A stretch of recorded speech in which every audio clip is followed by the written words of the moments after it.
بسم اللہ الرحمن الرحیم۔ السلام علیکم ناظرین، کیسے ہیں آپ سب لوگ؟ امید کرتا ہوں سب ٹھیک ہوں گے، خوش ہوں گے اور خیر و عافیت سے ہوں گے۔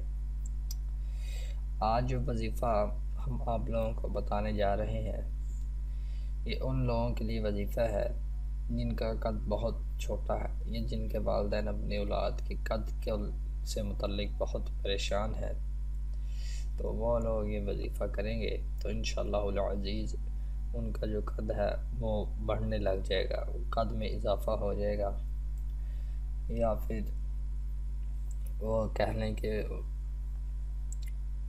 اگر خدا تعالیٰ نے چاہا تو ان کے قد میں اضافہ ہوگا۔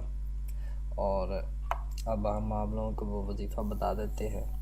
وظیفہ آپ لوگوں نے صبح فجر کی نماز کے بعد اور رات کو عشاء کی نماز کے بعد پڑھنا ہے۔ تو پڑھنا کیا ہے آپ نے؟ خدا تعالیٰ کا نام ہے دو، ایک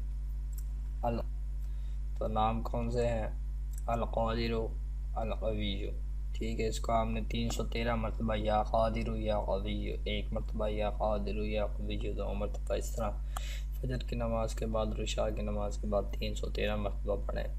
پھر انشاءاللہ العزیز کچھ ہی ہفتوں میں آپ لوگ دیکھیں گے آپ کا قد بڑھ جائے گا، اضافہ ہو جائے گا آپ کے قد میں۔ آپ نے یہ عمل روزانہ کرنا ہے اور 3 ماہ تک کرنا ہے۔ اگر آپ لوگوں کو اس سے فائدہ ہو تو اس کو اپنے دوستوں کو بھی بتائیے، آگے بھی شیئر کریے۔ اپنا خیال رکھیے گا۔